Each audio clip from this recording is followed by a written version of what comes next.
perhaps the organization other than the federal government that is best able to wield arbitrary power in the world today is probably Google. Google controls the internet. Google controls something like 90% of the flow of information around the internet. Google controls advertising on the internet, which means that Google controls the media. Google controls, has a lot of sway with corporations all over the world. Google controls the biggest video platform that many of you might be watching this show or a highly censored version of this show, to our point. Right now, Google controls everything. But Google's not the government. But Google's not really a private enterprise. So what is it? Well, what we do know is that the DOJ is deliberating breaking up Google. And they're doing this because of a court ruling that has found that Google is guilty of monopoly, of illegally monopolizing online search and search text advertising markets. As someone who is very much in this world, I can tell you they own it, especially the advertising. They own it. Facebook's got a little touch, but it's Google. Google owns online advertising, and Google obviously owns search, so Google owns the internet. The court says that's an illegal monopoly. Now the DOJ is considering breaking it up. And you are seeing a huge variety of reactions to this, even on the political right. This is one of those issues that is going to separate the conservatives from the libertarians. You know, sometimes conservatives and libertarians, we are in lockstep, defending gun rights or something. We're together, defending the right to life. Well, actually, that's not. Some libertarians are pro-abortion, but that actually leads to the separate group.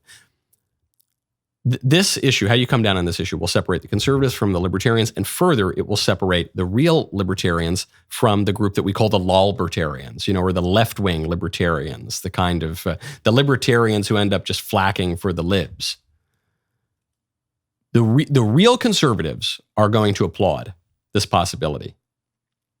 Good. Google should be broken up. Google has way too much power. Google is wielding that power wrongly.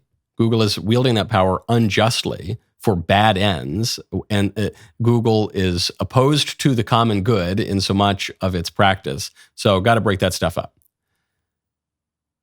Libertarians might say, hey, look, it's a free market, man. If you don't like Google, build your own Google.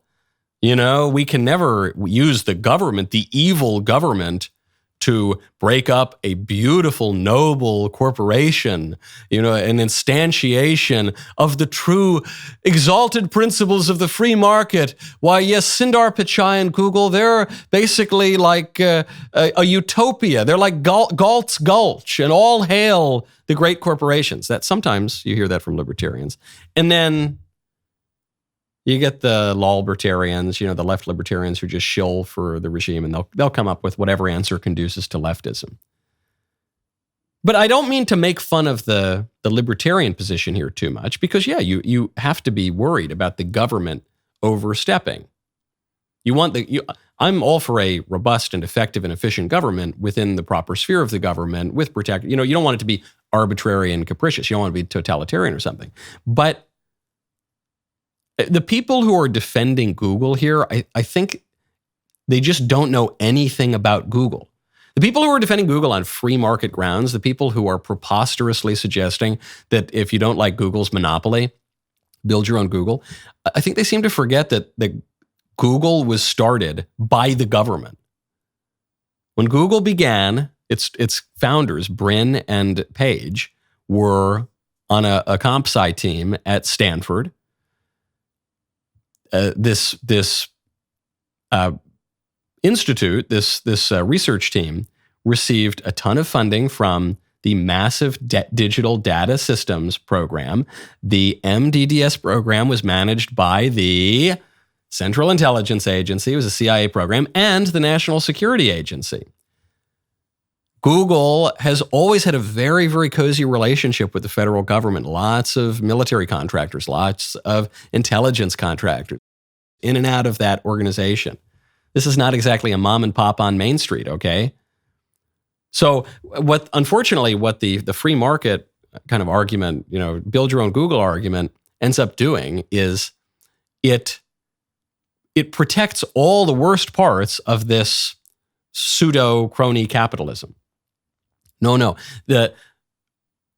Google, it does all the dirty work of the government. When the government doesn't want to get its hands too dirty, when the government doesn't want to overtly censor you for being a conservative, when the government doesn't want to overtly surveil you for whatever reason, they'll get their allies in the supposedly private sector to go out and do it for them.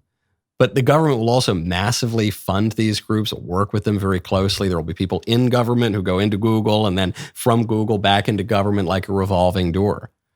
Break it up, baby. We see the effects of this. You can either break it up because in principle you're afraid of private enterprise having too much power or government having too much power. In the case of Google, it's kind of both. Or you can just break it up because the effect of it in America is bad. They push crazy lib stuff every day, even on like Christmas, on major holidays. They're always promoting in their Google Doodle some radical left-wing thing. That we know the politics of Google. We know that virtually all of their political donations go toward Democrats. We know that they want to rig the election for the Democrats. So yeah, break them up. Fine by me. That was a great clip. Now hold up, ring the bell, subscribe to the Michael Knowles YouTube channel. We'll see you next time.